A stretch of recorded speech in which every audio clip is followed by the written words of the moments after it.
Marami sa ating gusto magkaroon ng good life. Of course, siguro lahat. We like to have a good life. Nobody would like to have a bad life or a substandard life. But how can we have a good life? Sandali po tayong manalangin. Ang Diyos, sa sandaling ito, amin pong inilalapit sa inyo ang mga puso. Pakabanalin mo kami, pakalinisin kami, at hugasan mo kami, Panginoon, ng lubusan. Nang sa gayong maging ganap ang pagkilos niyo sa aming buhay. Patuloy niyo kami, Panginoon, na bigyan ng linaw ng isip, maiwaan namin ang iyong mensahe. We pray for a simple, brief, and anointed message for each of us today. Nawa, Panginoon, maging pagpapala ang pagtitipo namin, hindi lang sa inyong pangalan, kundi maging sa bangalan ng Iglesia. Makita nawa, Panginoon, sa aming buhay, ang epekto ng pag-iipon-ipon na ito, ng aming pagsasama-sama na ito yung magkaroon ng magandang bunga sa aming pananaw, sa aming ugali, sa aming pamumuhay. Lukuban mo po kami ng Espiritong Banal at kayo po ang siyang manguna. In the name of Jesus, we reject, rebuke, and drive away any presence of evil. And we welcome only your Holy Spirit. Descend upon us in power, in majesty, lead us, change us. We seek you in Jesus' mighty name. Ano kaya ang malalagay sa isang magazine? Halimbawa, mayroong magazine na ang title, The Good Life. Ano kaya yung mga laman doon ng mga articles? Ano yung mga laman ng mga ideya doon, how to have a good life? Today, we're going to talk about 5 steps in having a real good life. And let us compare our common notions of what good life is and how it could be had through and with these 5 points that we're going to discuss.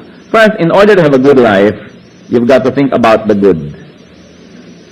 Sabi sa Philippians 4:8, finally, brothers, whatever is true, whatever is noble, whatever is right, whatever is pure, whatever is lovely, whatever is admirable, if anything is excellent or praiseworthy, think about such things. Ang lahat daw ng ginagawa natin at mga pananaw nag-uumpisa sa pag-iisip, sa iniisip pa lang. So when we control our thoughts, when we begin with our thoughts, that is the way to have a good life. And to have a good life, think about the good. Whatever is right, whatever is pure, whatever is lovely, whatever is admirable, whatever is excellent or praiseworthy, think about such things. So, pag nag-iisip tayo, ano ba yung maganda? Ano pwede kong isipin? Ano ba yung matayog? What is noble? What is great? Ano ba yung tama? Ano ba yung malinis? Ano ba yung kaibig-ibig? Ano ba yung kahanga-hanga? Yun ang mga dapat iniisip. So, paano tayo magkakaroon ng good life kahit kayo may pagkain na masarap na nasa mesa, kahit maganda ang kwarto at ang higaan at maganda ang kama, at magaganda ang ating mga damit at sasakyan, paano tayo magkakaroon ng good life when we have bad thoughts? Iisip ka lagi ng hindi maganda, nagpaplano tayo ng hindi maganda, binibigyan natin naman ng pangit na interpretation ng lahat ng nangyayari. Paano tayo magkakaroon ng good life noon? That's why many people wonder why, despite the fact that they are surrounded by many nice things, they still have a very terrible life. Because everything outside of your body is too far away already. What is important is what is inside of our heart, what is in our mind, what is in our soul. Think about the good. And then number two way in order to have a good life is to look for the good. So hindi lang iniisip, hinahanap ko ano yung good. Sabi sa Hebrews 12 verse 2, let us fix our eyes on Jesus, the author and perfecter of our faith, who, for the joy that was set before him, endured the cross, scorning its shame, and sat down at the right hand of the throne of God. So una, para magkaroon ng mabuting pamumuhay, ay mag-isip ng mabuti. Pangalawa, maghanap ng mabuti. Sa kapwa natin tao lalo na, hanapin natin kung anong mabuti. Kasi kung hahanapin natin kung ano yung hindi maganda, meron din. Marami nga. Sa bawat event, nagkaroon ka ng isang ganitong trabaho, merong maganda, meron din hindi maganda. Kung minsan, meron tayong mga pangarap na nakamit, merong magandang daladala yun, at meron din yung hindi magandang daladala. Sa tao, merong maganda at merong hindi sa kanyang ugali. Merong maganda at merong hindi sa kanyang aesthetic o sa kanyang anatomy. Pag ang atin pong laging hinanap yung pangit, lulungkot tayo dahil ang dami-daming pangit nating makikita. Ang dami-daming kapangitan sa buhay. Halimbawa, naghahanap kayo ng mga orchids na rare, o naghahanap kayo ng perlas, o naghahanap tayo ng magagandang furniture, o naghahanap tayo, nagkokolekta tayo ng magandang ganito at magandang ganon. Di ba tuwing magtatagumpay tayo sa ating hinahanap at nakikita natin yun, nadadagdagan ng ating kaligayahan? Kasi ang hinahanap natin, maganda. Pag nakita tuloy natin, salamat at nakita ko. Eh kung naghahanap kayo ng lahat ng patay na daga, magtatagumpay kayo, wow, successful ako, I found what I'm looking for. But will you be happy?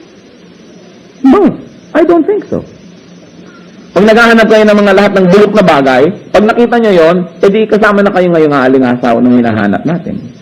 Pag naghahanap tayo ng lahat ng mga hindi mabuti, makikita at makikita natin yon, but will you be happy succeeding in your quest? That's why we should look for the good. Halimbawa, kayo nagseselo sa inyong asawa, o boyfriend, o girlfriend. May mga iniisip kayong masamang nangyayari. Di ba? Bintang man o hindi. Nag-research kayo ngayon dahil hinahanap nyo. Yung nakikita nyo ba, natutuwa kayo? Oo nga, totoo pala na ang sekretaryan ko nakakalong pag nagtatype. Natatunayan nyo. Napalitratuhan nyo pa sa isa ninyong tik-tik. Oo nga pala, hindi pala nagpunta sa meeting, kundi nagpunta doon sa kung saang motel. Okay, nakita nyo hinahanap nyo, pero sumaya ba kayo? Kaya ang hinahanap dapat, yung maganda. Hindi ko naman sinasabi huwag yung manmanan ng inyong mga mahal sa buhay, di ba? Kaya lang, tiyakin lang ninyo na handa kayong makita ang makikita ninyo. Sapagkat yung naghahanap ay nakakakita. At lulungkot kayo. Kaya, anong hahanapin ko? Ano ba sa tao? May anak ako, anong hahanapin ko? Mga kapintasan niya? Ay, marami akong makikita noon. Lulungkot ako. Meron akong asawa, meron akong nanay, meron akong kapatid, hahanapin ko yung pangit. Meron niya akong makikita. And every time that I succeed in trying to find what I'm looking for, the sadder I get. And the more miserable I become. Gusto niyo magkaroon ng magandang buhay? Look for the good. Kasi hindi naman nawawala yun eh. Kahit pa nga isang tao, ang daming kapintasan, meron pa rin good. Because every person was made in God's image. So what do we do about that? Look for Christ in every person. Sabi sa Hebrews 12:2, let us fix our eyes on Jesus, the author and perfecter of our faith. Now, nasa na si Jesus? Hanapin natin siya sa bawat tao kasi everybody was made in God's image. So hinahanap mo ngayon what is godly, what is nice, what is true, what is good about a person. And definitely, if you're going to look deep enough, you will find it. Lalo yung mga relasyon na hindi na natin kayang palitan pa, ang hanapin nyo na lang yung maganda. Kasi habang nakikita nyo yung hindi maganda, lalo lang kayo nawawalan ng ganang ituloy pa ang relasyon na yan, wala na lang kayong choice. Lalo asawa nyo. Yun na yun. Nakakapamili ba tayo ng nanay o tatay? Nakakapamili ka ba ng biyanan? Nakakapamili ka ba ng anak? Hanapin na lang what is true and good and beautiful. Dahil yun ang maganda. Dahil meron din namang untrue and bad and ugly about everything. Katulad ng mga press, pag nagpupunta sa Pilipinas ang international press, walang alam litratuhan kundi Smoky Mountain. Kaya actually, palagay ko yun ang tinutukoy ng dating First Lady. Look for the true, the good, and the beautiful. Like halimbawa, Chocolate Hills, o Mayon Volcano. Nandun din naman yun, true rin yun, good pa, beautiful pa. Ba't ang hinahanap mo yung ugly? We cannot be happy. So number 3, to be happy in life, to have a good life, listen to the good. Ang pakinggan lang, yung masarap pakinggan yung maganda. Romans 10:17, consequently, faith comes from hearing the message, and the message is heard through the word of Christ. So kung yung faith, which brings salvation, comes by hearing, edi pwede rin magkaroon tayo ng damnation that comes from hearing. Napakinggan mo, kulto. Napakinggan mo, sinungaling. Edi napunta ka ngayon sa kapahamakan. Di po ba? Pag ang pinakikinggan mo halimbawa ay magagandang bagay tungkol sa isang tao, namamahal mo yung tao, pero subukan yung pakinggan lahat ng pintat ng lahat ng tao tungkol sa kanya, mawawala na naman tayo ng gana. Pinipili natin ang pinapakinggan. Kung pinipili ninyo kung sinong tao ang papasok sa inyong bahay, at kung sinong tao ang papasok sa inyong kusina o kwarto, lalo naman dapat nating pinipili kung ano ang pumapasok sa ating tenga dahil masyadong personal na yun, kasangkot man ng pagkatao ko at bukong kaluluwa with what I hear. Alam nyo, nagkaroon dati ng isang experiment about plants. Dalawang group of plants, and of course the laboratory experiment tried very hard as much as science could afford na i-duplicate ang sitwasyon ng dalawang grupo ng halaman in terms of moisture, soil content, light, lahat-lahat. Kapareho. Ang pinagkaiba lang, yung isang grupo ng halaman, binugbog ng pakikinig ng classical music, at yung isa binugbog ng pakikinig ng rock music. Yung halaman, pinugtugan. Alam nyo, matapos ng ilang araw, yung halaman na nakikinig ng rock music, naluoy. Naluoy. O, dahil nakinig siya ng rock music, kahit pa nga wala siyang tenga, naluoy siya. Alam niyo kung ano ang karakter natin na ididikta kung sino ang pinapakinggan natin. Kung mahilig kayong makinig sa mga chismosa, magiging kayong ganon. Kung mahilig tayong makinig sa mga mahilig mag-criticize, nagiging ganon tayo. Kung mahilig tayong makinig sa mahilig magreklamo, nagiging reklamador tayo. Pero pagka nakikinig ka doon sa taong mahilig pumuri sa kapwa, yung maganda ang sinasabing balita, di po ba? E di, sasaya tayo. Gaganda yung ating buhay. Walang karapatan ng sino mang tao na pumunta sa inyong buhay at tambakan ng basura ang tenga nyo. Spiritually. Yung ang ganda-ganda ng mood ko, tumigil ka, ayokong pakinggan ng mga sinasabi mo. Yung, you are going to rob me of my happiness. You're going to rob me of my joy. You're going to rob me of my, for instance, goodwill. Kaya pinapakinggan po natin yan, listen to the good. Pero may mga tao, sad to say, walang hinahanap pakinggan, kundi yung pangit.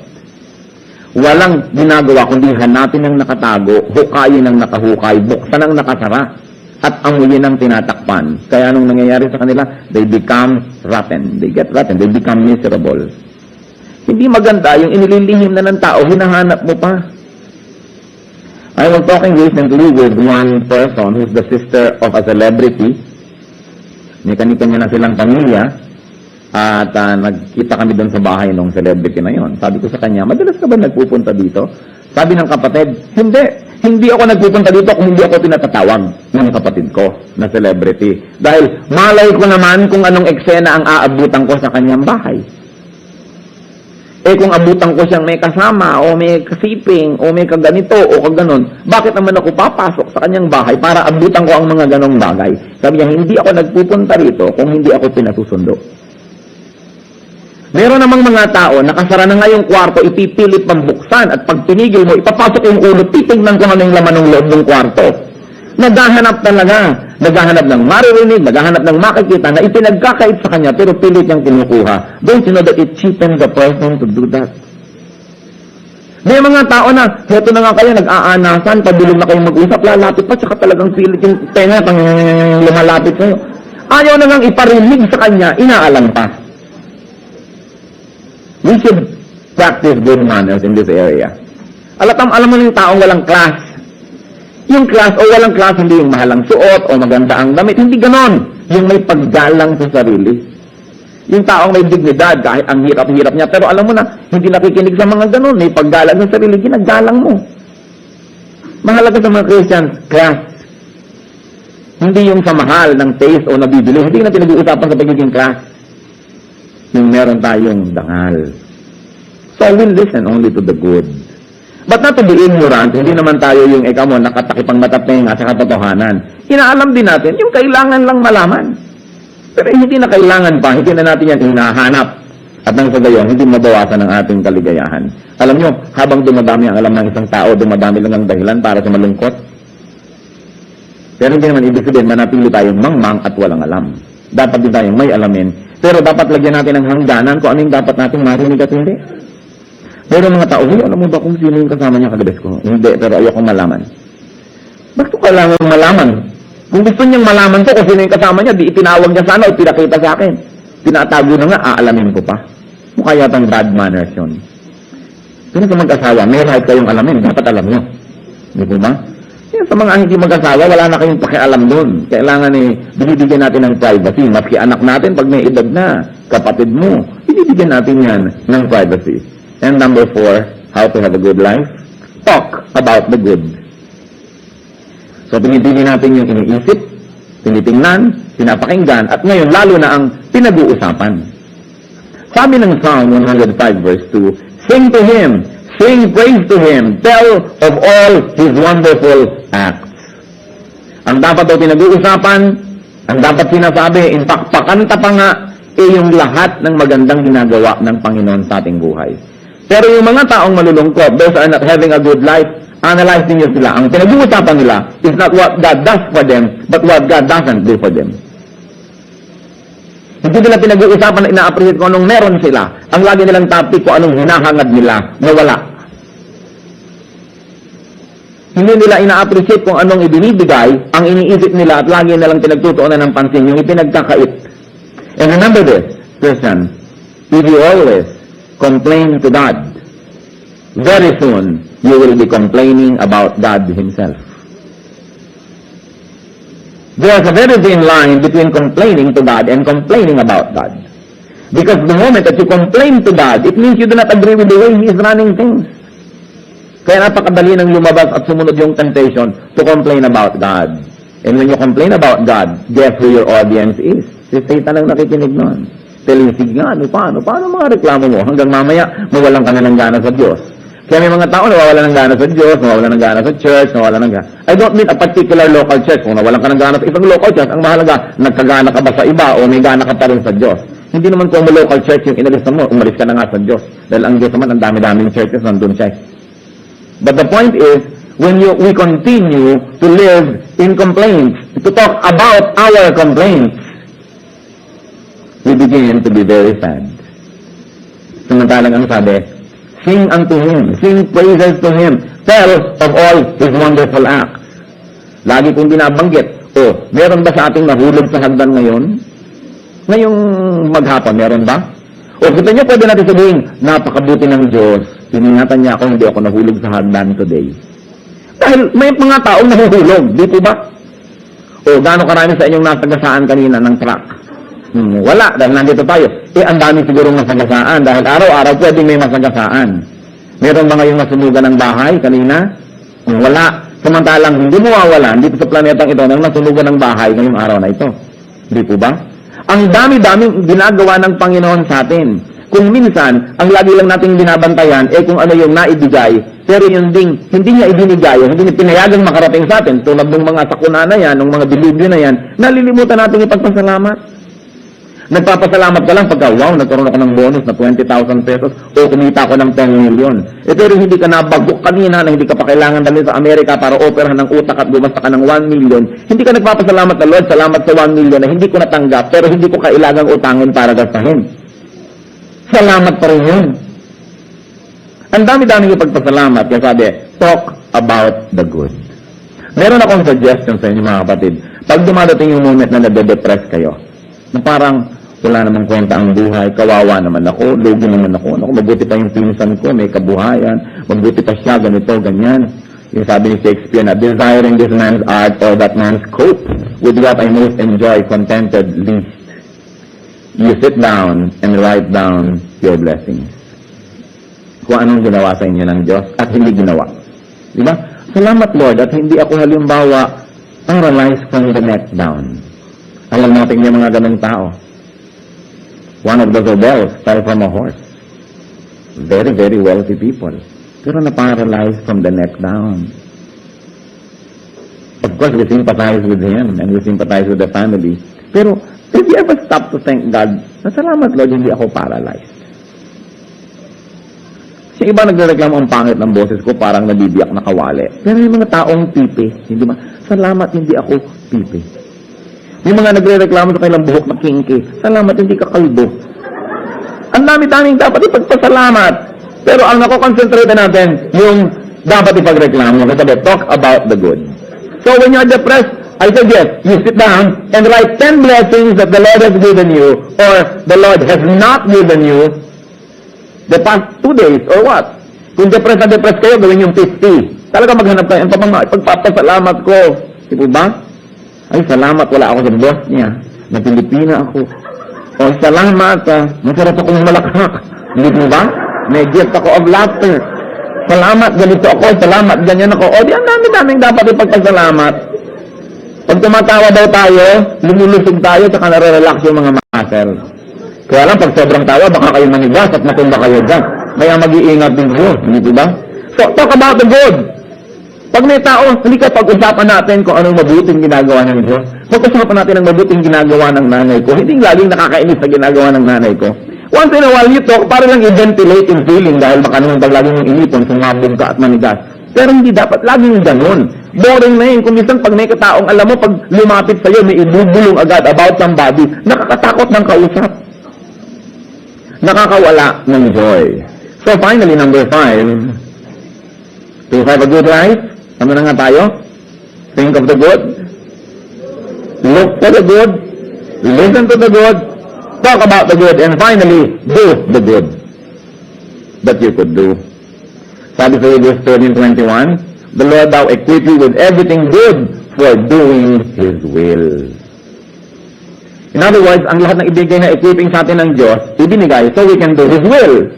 Kung binigyan ka ng magandang boses siguro, yan para umawit ka para sa Panginoon, binigyan ka ng talino para siguro magturo, binigyan ka ng mga kayamanan para makatulong ka sa mahihirap, sa work ni Lord, binigyan ka ng ganito, ng ganyan, all to do His will. Kasi sabi ng Hebrews 31, God equips you with everything good for doing His will. Hindi ka binibigyan ni Lord ng something good para lang yun sa iyong sarili.